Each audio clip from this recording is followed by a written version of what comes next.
everyone and welcome back to Blues Fans TV. I am Sophie Rose, and whilst we are still on the issues of how many goals we keep conceding throughout this season so far, even though it is early days, I thought I would go through a very important issue, and you seem to like my top fives, and so do I. I think that it's a really good way to break down each individual point as to why we're having the same problem over and over again. Just before I get into this video, don't forget to sign up to Kitbag. You can use our code in the description below for money off of all your Chelsea merchandise, and if you wish to sign up to Football Manager, you can also click the link in the description by using our code. Anyway guys, let's get into this video then. More depressing videos, I suppose, but it's stuff that has to be addressed. You know, we seem to have got the further up the field down to a T almost. It's getting there. Werner's on the score sheet, Havertz on the score sheet. I know he sort of did misplace the ball and cost us a goal in our last Premier League game, but nevertheless, they're banging in goals, and that's all that matters for me. So the top half of the field is fine, but I am really worried for our back four, back three, whatever formation Frank decides is the best, is best. But I wanted to do a video today on 5 reasons why I believe the defence may cost us top 4 this season if it is not resolved. So let's get into it. In at number 1 then, I think this is a point that's so clear to see, is that we have absolutely no leader in the team. It's always going to be hard for any player to follow the likes of John Terry, even the likes of Ashley Cole, Ivanovic. In their prime, they were all absolutely fantastic players. Yes, Ivanovic sort of dipped off towards the end of his Chelsea career, but nevertheless he was a fantastic servant to Chelsea Football Club. He was one of those players at times that would be the best player on the pitch. I remember used to watching him, the likes of him and Mata, like, even though they weren't captains, and obviously Mata's not a defender, but the point I'm trying to make is at times they were the best player on the pitch because I felt like they had a little bit of leadership in them and they could hold the fort. I don't feel like we have that at the back at all. You know, it's been really hard, I think, since Frank and JT have left, to find any form of leadership in our players. I suppose when Dave took over as captain, we all thought that would sort of resolve things. It hasn't so much. It's not to say that Dave, when he leaves, Azpilicueta, sorry, I need to start calling him Azpilicueta, don't I, to be professional, but as a fan I call him Dave. It's not to say when he leaves he won't go down as one of Chelsea's great defenders, because I think he's been an absolutely amazing servant to our club. But he is sort of getting a little bit past his time now. And do we see that leadership? No, I think he's been moved around so much around that back line that he is prone to making mistakes. I don't see, you know, that really solid leader in him. I see a good player. I don't see that leadership in him.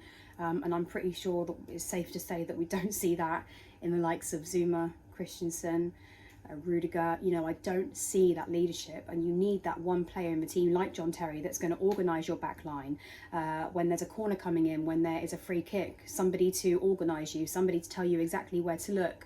Hey, look out behind you, mark this player, that sort of thing. You know, that sort of thing that JT used to do. I think if you watch a lot of his old clips on YouTube, that's one of the best things that JT did. He was able to organise the back line as a captain and still maintain being a brilliant defender himself. So he's able to multitask. We don't have that in the team now, and that's one of the things that I think we really struggle with this season. In at number 2 then, we have absolutely no first choice centre-back partnership. It's just absolutely awful, isn't it? We don't have Rudiger and Zuma working together. We don't have Rudiger and Christensen working together, Christensen and Rudiger. I don't know, I feel like we've tried every single example and nothing has worked. If you look at the game against Southampton, Zuma's sort of drifted off, or it depends on where you look at the pitch, drifted off to the left. He's definitely not in the centre anyway. He makes a silly mistake by kicking the ball. I don't know whether he was trying to pass it back to Kepa or he was trying to kick it out, but either way he didn't kick it further enough, and then obviously Kepa is Kepa and made the mistake and decided to slide tackle the ball instead of grabbing it. Anyway, moving past that, we don't have any first choice centre back, reliable 2 centre backs anyway. Even bringing in Silva, I don't think that has been what I expected it to be, and I admit my wrong there. So far that hasn't been a great signing, but you know, it is still early days, so I don't want to give him too much criticism. But we don't have a good partnership, and I think that's so important, that you have a good centre back partnership, or you at least have that one player like John Terry that is going to cover it to an extent. We don't have that at all, and I think that's something that really Frank struggles with. And at the end of the day, if we can't sort this out, I do worry that it will cost Frank Lampard his job in the future, because that area of the field is really, really poor. The only defender that I can say is a good signing and probably one of our best players at the moment is Ben Chilwell, mainly because I think he's got a lot of Premier League experience, and that's something that you can't really put a price on, I think. Everybody always gets excited when players come from overseas, and I'll say it time and time and again, until you've got Premier League experience, it's very, very hard for you to come, especially to Chelsea. There's so much pressure on you, and you know if you don't impress in the first couple of games, you're out, as well as if you go to, I mean, if we've seen it with Ross Barkley, he's been at Aston Villa and he's already scored a couple of goals. It's just, it's crazy. So I think there is a lot of pressure on players to do well at Chelsea, and sadly the defence is one of those areas of the pitch that we have not mastered just yet. In at number 3 then is there's too many individual mistakes. I'm not really going to go and talk about Ben Chilwell too much, he's fairly new. Zuma's prone to making mistakes, Christensen especially is prone to making mistakes, and a lot of the mistakes that Azpilicueta's made have been from him drifting from his right back position into the centre and leaving that area exposed. I think you can see that, and that's why people that do like Kepa sort of defend him to that extent, because a lot of it is from the front four from the four in front of him. So that's not to say that we don't acknowledge that, and I'm acknowledging it now.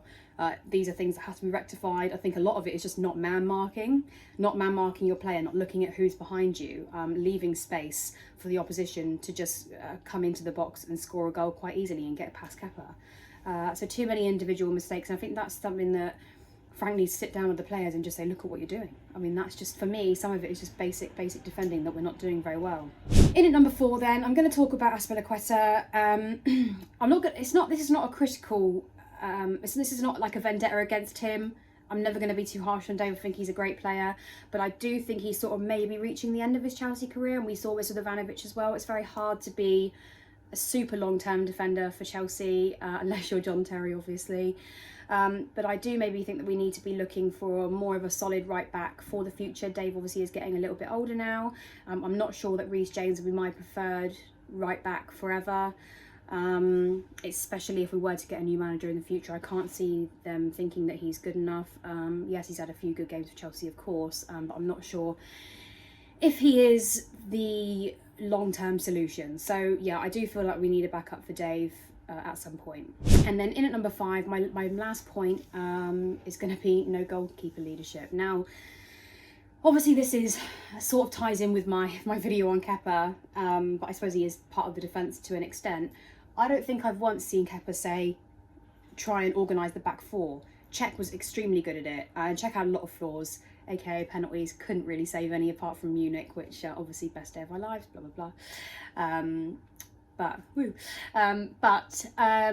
You know, he's not that keeper that can organise the back four and say, hey, please cover this player for me. He's not really that. I don't really get that vibe from him at all. I see a player that is way in over his head, that is playing for a team that is way beyond his league, and I think you need to have a really good link up with your front four, and he doesn't have that. So that's another issue that I think Frank needs to address, and like I said in my previous video, I just hope that Kepa isn't playing in the first team for too much longer.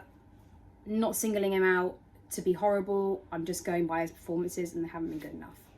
Anyway guys, so those are my top 5 reasons why I think the defence may cost us top 4, if you were ambitious enough to think we could win the league like me this year, also the league. Comment below and let me know what you think. What do you think our biggest defensive issues are? Do you think too much blame is on Kepa? Do you agree with my points? Let me know. And if you love this video, please click the subscribe button. Please.